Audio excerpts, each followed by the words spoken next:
Hello everyone, this is Shivam Kumar Dubey and physics के wines में मैं आप लोगों का बहुत बहुत स्वागत करता हूं। जैसा कि आप लोगों ने पिछले वीडियो में देखा था, वहां पे मैंने आपको बताया था कि हम यहाँ पे पूरा एक सीरीज लेके आने वाले हैं जेई के सिलेबस के लिए। एंड आज हमारा पहला चैप्टर का वीडियो लॉन्च हो रहा है, जिसमें हम लोग डिस्कस करने वाले हैं क्लास 12 का फिजिक्स। पहले हम लोग क्लास 12 की पूरी फिजिक्स कवर करेंगे, देन हम लोग क्लास 11 की फिजिक्स कवर करेंगे। तो चलिए डायरेक्टली हम लोग क्लास 12 का सिलेबस स्टार्ट करते हैं। And our very first chapter is electrostatics. देखिए, इलेक्ट्रोस्टैटिक्स चैप्टर शुरू करने का बहुत सारा रीजन है। The first and very important reason is कि पहली बात तो इलेक्ट्रिसिटी एंड मैग्नेटिज्म से प्योर लिंक्ड चैप्टर है। एक यहां से पूरा बेसिक चलता है। एंड एनसीईआरटी का मैंने बताया था 12th का पूरा फर्स्ट एनसीईआरटी रिलेटेड है। फर्स्ट चैप्टर सेकंड चैप्टर से थर्ड चैप्टर से फोर्थ चैप्टर, ऐसे करके पूरा लिंक्ड है। तो चलिए शुरू करते हैं इलेक्ट्रोस्टैटिक्स। इलेक्ट्रोस्टैटिक्स को शुरू करने से पहले मैं एक छोटा सा क्वेश्चन आपसे पूछना चाहता हूं। क्या कभी बचपन में आपने अपने सर पे एक स्केल को रब करके जब आप उसको बिट्स ऑफ पेपर के पास ले गए थे, तो क्या वो बिट्स ऑफ पेपर अट्रैक्ट हुआ था? यस, आपका आंसर होगा यस। एंड ये क्या फिनोमिना है, ये कैसे हुआ, ये सब का आंसर हमको इलेक्ट्रोस्टैटिक्स वाले चैप्टर में मिलने वाला है। फर्स्ट ऑफ ऑल, सर नाम इलेक्ट्रोस्टैटिक्स क्यों रखा चैप्टर का? तो इसका रीजन ये है कि इलेक्ट्रो का मतलब होता है चार्ज पार्टिकल। इलेक्ट्रो का मतलब होता है चार्ज पार्टिकल एंड स्टैटिक्स का मतलब होता है रेस्ट। तो बेसिकली इस चैप्टर में हम लोग पढ़ने वाले हैं चार्ज एट रेस्ट की प्रॉपर्टीज। जो जो चार्ज अपनी प्रॉपर्टी दिखाता है रेस्ट पे होने के बाद, उस पूरे चीजों को हम लोग इलेक्ट्रोस्टैटिक्स चैप्टर में पढ़ते हैं।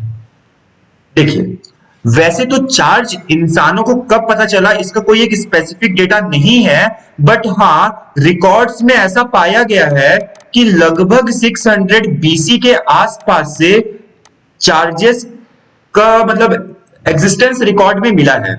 ठीक है, इसके अलावा चार्जेस के बारे में कुछ और बातें बोले तो मैं बहुत सारे कॉमन एग्जांपल आपको बताता हूं जो हम डे टू डे लाइफ में बहुत ज्यादा देखते हैं। पहला, जब भी कभी हम लोग कॉम्ब से अपने हेयर को झाड़ते हैं, मतलब एक तरह से कॉम्ब करते हैं अपने हेयर को, तो बेसिकली जो हमारे हेयर्स हैं वो कॉम्ब से अट्रैक्ट होते हैं, वहां भी चार्जेस डेवलप होता है। ये हम पूरे चैप्टर में बहुत बेसिक से पढ़ने वाले हैं। और ऐसे बहुत सारे एग्जांपल है, जस्ट लाइक एक फर लिया और एक हमने रॉड लिया, उसको हम ग्लास रॉड लिया, एंड अगर हम लोग उस दोनों को रब करेंगे तो वहां पे भी चार्जेस डेवलप होगा।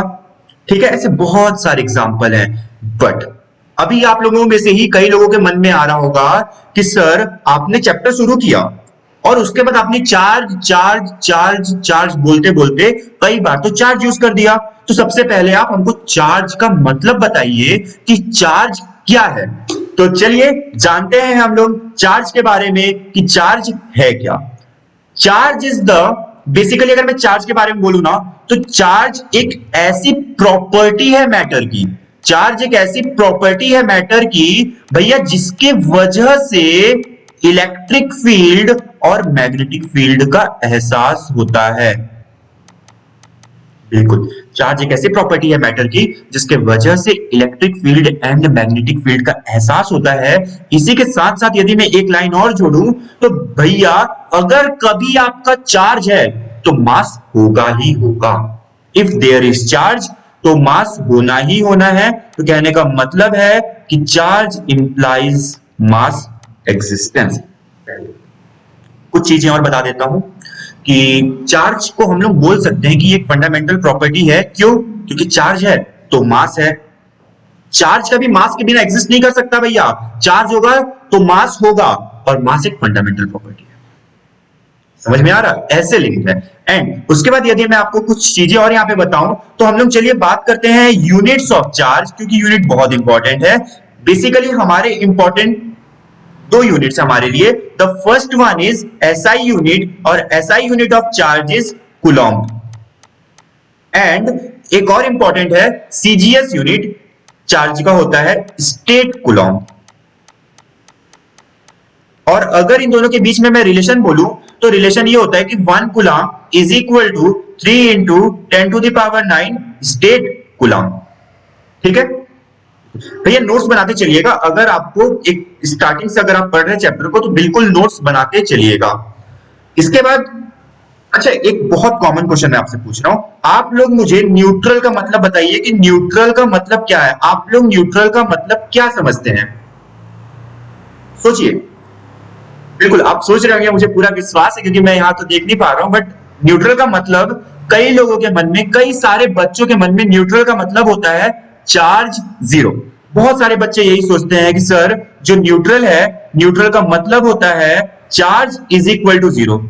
पर प्लीज समझिएगा बात को ध्यान से, न्यूट्रल का मतलब चार्ज जीरो नहीं होता है। न्यूट्रल का मतलब होता है, न्यूट्रल का असली मतलब होता है नेट चार्ज जीरो। ठीक है, न्यूट्रल का मतलब होता है नेट चार्ज जीरो। इसका मतलब क्या है? इसका मतलब है कि equal amount of positive and negative charge, equal amount of positive and negative charge. ठीक है, ओके। इसके बाद आगे बढ़े भैया, तैयार हो सब कोई आगे बढ़ने के लिए, नेक्स्ट टॉपिक में जाने के लिए? अच्छा, चार्ज के बारे में क्लियर हुआ ना चीजें सब कुछ? चार्ज क्या है, चार्ज न्यूट्रल का मतलब क्या होता है, इसके यूनिट क्या है? बिल्कुल। आगे बढ़ने से पहले मैं एक छोटा सा क्वेश्चन आपसे पूछना चाहता हूं एंड आप प्लीज उस क्वेश्चन के बारे में सोचिएगा। मैं लास्ट में क्वेश्चन डिस्कस करूंगा जाने से पहले, बट उस क्वेश्चन के बारे में सोचिएगा कि भैया ये बताइए मेरे को, कूलॉम्ब से एम्पियर डेराइव हुआ है या एम्पियर से कूलॉम्ब डेराइव हुआ है? इसका आंसर मुझे चाहिए। रिलेशन में एक बार बता देता हूं, current is equal to charge per unit time होता है। करंट का जो यूनिट होता है भैया वो एम्पियर होता है, और चार्ज का जो यूनिट होता है वो कूलॉम्ब होता है। ये तो मैंने बताया। तो अब आपको बताना है, मेरा क्वेश्चन है आज का कि कूलॉम्ब से एम्पियर डेराइव हुआ है या फिर एम्पियर से कूलॉम्ब डेराइव हुआ है। इसका आंसर मैं लास्ट में आप लोगों को दूंगा। बढ़े आगे, चलिए आगे बढ़ते हैं। सबसे पहले भैया देखिए, एकदम ना आराम से पढ़ना है, शांति मन से पढ़ना है और बहुत आगे जाना है। जाना है ना? यस, बिल्कुल जाना है। तो इसी के लिए हम लोग आगे बढ़ते हैं, हंसी मजाक हमारा चलता रहेगा। Next is properties of charges. मैं ना गारंटी देता हूं, जो भी प्रॉपर्टीज मैं पढ़ाऊंगा वो कहीं ना कहीं आप अपने लाइफ में जरूर आज तक देखे होंगे, उसमें से मैक्सिमम प्रॉपर्टीज आप देखे होंगे। मैक्सिमम बोलना गलत रहेगा क्योंकि बहुत सारा, ठीक है, लेकिन आपने देखा होगा। पहला प्रॉपर्टी तो गारंटी है आपने देखा होगा, the first property is charge is transferable in nature. आपको पता है? क्या पता है? देखिए जो एग्जांपल दे रहा हूं आप ना जानते हैं, जैसे कि अगर हमारे पास कोई दो बॉडी है, कंडक्टर है एक और दूसरा, मान लीजिए इनिशियली इस पे हमारा जो था क्यू चार्ज जो था वो जीरो था, बट इस पे कोई चार्ज था, जस्ट से इस पे कोई क्यू नॉट चार्ज था। ठीक है, हमने क्या किया, हमने इन दोनों को टच किया एंड टच करने के बाद हमने इन दोनों को फिर से अलग अलग कर दिया। तो आप इस केस में देखेंगे कि ये भी चार्ज हो गया और ये भी चार्ज हो गया। वो चार्ज कैसे डिवाइड होगा वो हम लोग आगे पढ़ने वाले हैं, बट यहां पे भी ऐसा एनालाइज हुआ, ऐसा देखा गया कि दोनों ही बॉडी चार्ज हो गए। यार ये क्या हो गया, गलत हो गया? नहीं भैया, गलत नहीं हुआ है। ट्रांसफरेबल इन नेचर होता है charge, charge is transferable in nature. ठीक है, पॉइंट टू बी नोटेड। उसके बाद अगर हमने, अरे ये तो मैंने बताया ही है अभी आपको, तो शुरुआत में ही मैंने बताया। क्या बताया? कमेंट में जरूर लिखिएगा भैया, क्या बताया? हाँ, यही बताया है कि अगर चार्ज है तो मास तो होगा ही होगा। चार्ज है तो मास होगा ही होगा, बट मास है, तो चार्ज हो भी सकता है, नहीं भी हो सकता है। ठीक है, ओके। नेक्स्ट, चलिए हम लोग बढ़ते हैं हमारे नेक्स्ट प्रॉपर्टी पे, and our next property is, बिल्कुल एक मिनट, थोड़ा सा ये गलत हो गया हमारा। आ गया। देखिए, charge is conserved in nature. अच्छा, एक लाइन में बोल रहा हूं, बताना किस किस बच्चे ने नहीं सुना है, जरूर बताना। Charge can neither be created nor be destroyed but can be converted from one form to another, but can be transferred from one body to another body. सुना होगा ना आपने? हाँ भैया, काफी लोगों ने सुना है और ये हमको मैक्सिमम लोगों को याद भी रहता है। तो भैया क्या मैंने बोला कि it can neither be created and nor be destroyed. ना ही आप चार्ज को क्रिएट कर सकते हो और ना ही डिस्ट्रॉय कर सकते हो in any of the chemical and physical reaction, in any of the chemical reaction और फिजिकल रिएक्शन। ठीक है, हाँ, बट इसको आप ट्रांसफर कर सकते हो, बिल्कुल आप इसको ट्रांसफर कर सकते हो। तो this says that charge is conserved in nature. ठीक है, ओके, यहां तक मजा आया भैया पढ़ने में? कैसा लग रहा है? इंटरेस्टिंग लग रहा है कि नहीं लग रहा है? बोलो बोलो बोलो। बोलोगे तो सुनाई नहीं देगा ना, तो मैं कमेंट पढ़ लूंगा जरूर, आप जब कमेंट डालेंगे। ठीक है, चलिए उसके बाद हम लोग आगे बढ़ते हैं। And next one is very important, बहुत इंपॉर्टेंट है भैया, इनवेरियंस ऑफ चार्ज। इसको ना गौर से देख लो, ये बहुत इंपॉर्टेंट है। इनवेरियंस ऑफ चार्ज का मतलब क्या है अभी बताएगा हम, मैं बताएगा अभी। इनवेरियंस ऑफ चार्ज का मतलब क्या होता है, देखो अभी चार्ज छोड़ो एक मिनट के लिए, मास को पकड़ो यार। मास जो एक है, मास है ना, मास, हाँ, मास को अगर आप किसी वेलोसिटी से फेंकोगे ना, देखो सपोज मैं किसी मास को, इसका मास m है और इसको मैं फेंक रहा हूं विद सम वेलोसिटी v। भैया अगर मास को वेलोसिटी v से फेंकोगे ना, तो एक रिलेशन है, m is equal to m not upon square root of 1 minus v square by c square. And if v is if v is comparable to c, जहां c क्या है भैया, c is the speed of light। भाई ऐसा पाया गया ना कि v इंक्रीज होगा तो m भी इंक्रीज होगा। देखना कैसे, देखो बेटा v इंक्रीज होगा तो ये वाली पूरी क्वांटिटी इंक्रीज होगी, बट 1 में से माइनस हो रहा है तो ये वाली पूरी क्वांटिटी क्या होगी, डिक्रीज होगी।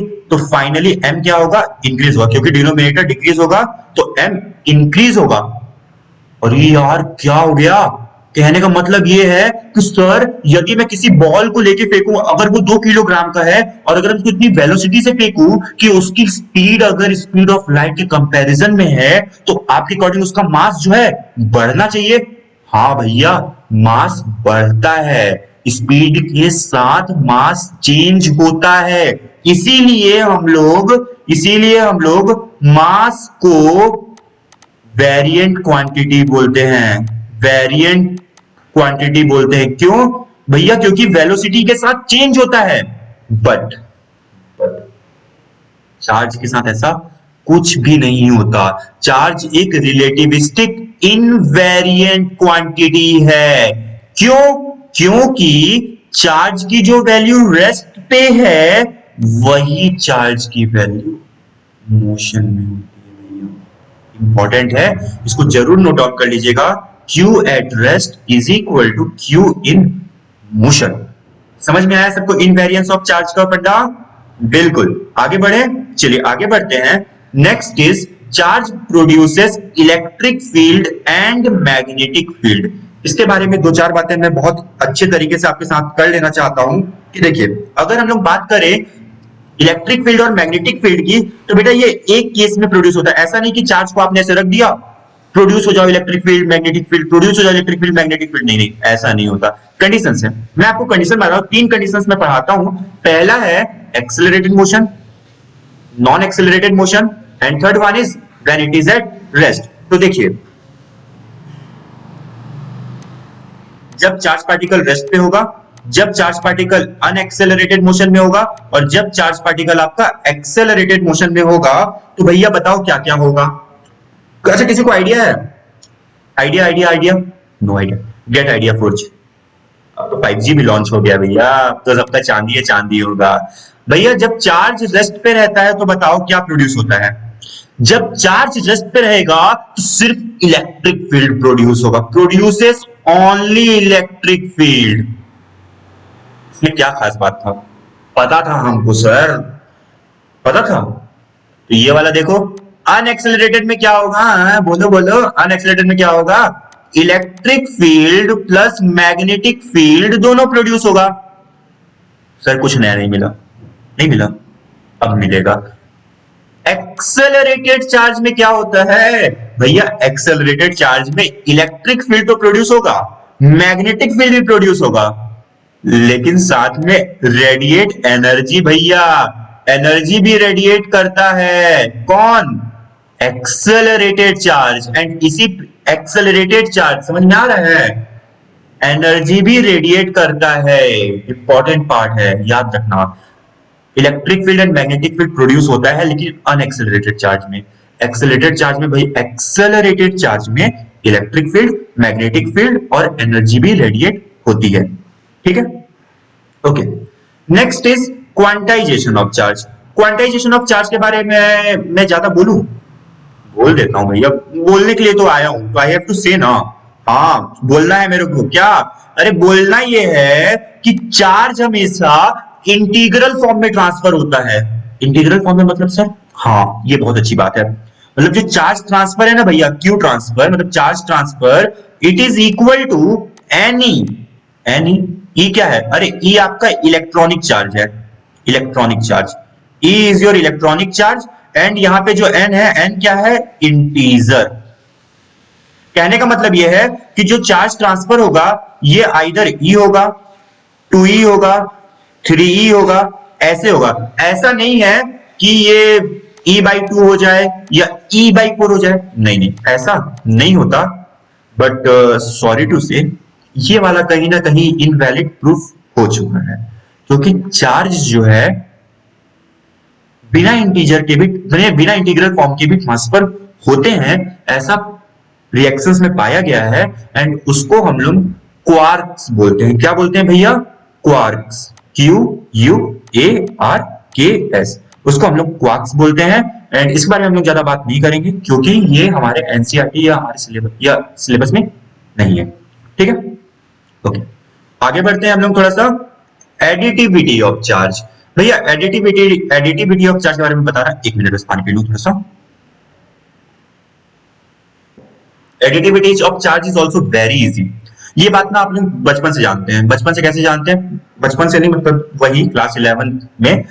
देखो, एडिटिविटी ऑफ चार्ज का सिंपल लॉजिक है कि ये डायरेक्ट ऐड हो जाता है। जैसे कि मैं बोलूं 3 कूलम प्लस 4 कूलम क्या होगा, आप डायरेक्ट बोलोगे सर 7 कूलम होगा। एक मैं कोई सरफेस ले लूं, इसके अंदर मैं बोलूं कि 2 कूलम भी है, -2 कूलम भी है, +4 कूलम भी है, सॉरी ये +2 है, मैंने बोला -8 कूलम है, तो आप बोलो कि इसमें क्यू नेट कितना होगा। अरे भैया कुछ नहीं करना है, ऐसे डायरेक्टली सबको ऐड कर दो। जैसे कि मैं बोलूं +2 coulomb, -8 coulomb, -2 coulomb, +4 coulomb, cut गया और बचा -4। तो यस, नेट चार्ज कितना आएगा, -4 कूलम। तो it is additive in nature. कोई डाउट किसी को? आज के थंबनेल में आपने देखा था, हमको डिस्कस यही करना है, चार्जेस एंड देयर प्रॉपर्टीज। उसके बारे में हमने अच्छे से डिस्कस किया है, इतनी ही हमारे सिलेबस में इतनी प्रॉपर्टीज है। एंड चार्जेस के बारे में जो मैंने आपको बताया है बिल्कुल याद से करिएगा, न्यूट्रल का मतलब समझ लीजिएगा, यूनिट्स पे थोड़ा ध्यान दे दीजिएगा। और उसके बाद अरे वो क्वेश्चन तो रह ही गया, वो क्वेश्चन के बारे में बात करना, बहुत इंपॉर्टेंट क्वेश्चन है, याद रखिएगा। अगर आप लोगों ने उसके बारे में सोचा होगा तो उसका करेक्ट आंसर है, उसका जो करेक्ट आंसर है भैया, करेक्ट आंसर ये है उस क्वेश्चन का, क्या है बोलो? उसका करेक्ट आंसर बेसिकली मैं बता दे रहा हूं, एम्पियर से कूलम डेराइव हुआ है, एम्पियर से कूलम डेराइव हुआ है। अब आप बोलोगे, मतलब मैं बता रहा हूं ना, कई लोगों का आंसर होगा कूलम से एम्पियर डेराइव हुआ है। नहीं, हमारे पास टोटल 7 फंडामेंटल यूनिट्स ही है, हमारे पास टोटल 7 फंडामेंटल यूनिट्स है। एंड उन फंडामेंटल यूनिट में से एक फंडामेंटल यूनिट हमारी एम्पियर है, मतलब चार्ज का unit ampere is the fundamental unit, याद रखिएगा। इससे इन 7 फंडामेंटल यूनिट्स से ही और सारे डेराइव हुए हैं, ठीक है। और जितने भी यूनिट्स आप देखते हैं वो सब इन्हीं 7 फंडामेंटल यूनिट्स से डेराइव हुए हैं। तो यस, एम्पियर से कूलम डेराइव हुआ है, इस बात को याद रखना। काफी लोगों को इस बारे में आइडिया नहीं होता, तो थोड़ा सा यहाँ पे देख लेना, ठीक है। तो आज की क्लास में मुझे इतना ही डिस्कस करना था। इसके बाद में 2-4 चीजें और बता देना चाहता हूँ। 29 ऑफ जनवरी को मेरा एक अनाउंसमेंट आने वाला है, जिसमें हम लोग जो 1 मंथ हमारा जनवरी वाला मंथ होगा उसमें हम जेई को काफी डेडिकेट करेंगे। नहीं, ये सीरीज तो चलते रहेगा, इसके अलावा वो एक एक्स्ट्रा सीरीज में लॉन्च कर रहा हूँ, प्लेलिस्ट जरूर लॉन्च कर रहा हूँ, जिसमें हम पर डे 20 क्वेश्चंस जेई के सॉल्व करेंगे। Live classes, probably live classes ही रहेगा, तो इसके बारे में अनाउंसमेंट करने वाला 29 जनवरी को। ज्यादा इस बारे में मैं नहीं बोलूंगा। Next thing I will share कि मेरा इंस्टाग्राम चैनल जरूर फॉलो करिए। आई नो पढ़ाई थोड़ा सा कहीं ना कहीं हमारे को अजीब लगता है, होता है, हम भी इस चीज को फेस किए हैं हमारे जेई टाइम की प्रिपरेशन में, बट करना तो पड़ेगा कहीं ना कहीं हमको। जो जो एम है हमारा, हमारे एम को कौन दिलाएगा? हमारा मेहनत। और हमको मेहनत किसके पीछे करना है? पढ़ाई के पीछे। अगर हम पढ़ाई के पीछे जी जान से लग जाएंगे तो जो हमारा एम है आईआईटीज, एनआईटीज या फिर कोई भी नीट का कॉलेज, जो भी नीट का अच्छे कॉलेज है वहां जाना है, वो हमारा जरूर सपना पूरा हो सकता है, बट कब? जब हम बहुत हार्डवर्क करें। बट इसके साथ साथ बीच में एक गैप चाहिए हंसी मजाक के लिए। तो जरूर आप इंस्टाग्राम पेज को फॉलो करें, वहां पे आपको काफी अच्छे कुछ पढ़ाई रिलेटेड मीम तो मिलेंगे ही, और भी कुछ अच्छी चीजें जिससे कि आप हंसेंगे। और हंसता हुआ इंसान बहुत कुछ कर जाता है जिंदगी में, ये बात सही है। तो बिल्कुल आप इंस्टाग्राम पेज को फॉलो करिए, कुछ भी नहीं, डायरेक्टली जाकर के इंस्टा पे फिजिक्स की वाइन्स सर्च करिए, वहां पे आपको पेज मिल जाएगा और उसको फॉलो कर लीजिए, फिजिक्स की वाइन्स। बट ये तो ठीक है, फिजिक्स की वाइन्स ज्वाइन कर लीजिएगा, फॉलो कर लीजिएगा, आपको जैसा सही लगे आप वो करिए। इंपॉर्टेंट पार्ट इज, भैया टेलीग्राम का लिंक जरूर ज्वाइन कर लेना फॉर फर्दर अपडेट्स। इसको जरूर ज्वाइन करिएगा, लिंक मैंने डिस्क्रिप्शन में दे दिया है। जरूर यहाँ पे टेलीग्राम का चैनल ज्वाइन करिए।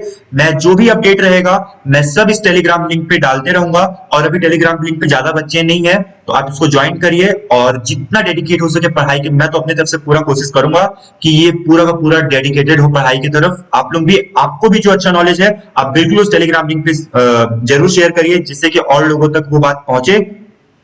इसी के साथ साथ आज का क्लास हम यहीं पे समाप्त करते हैं। एंड आई प्रे कि आप सभी अच्छे हो, घर पे रहिए, सुरक्षित रहिए, एंड प्लीज मास्क जरूर पहनिएगा।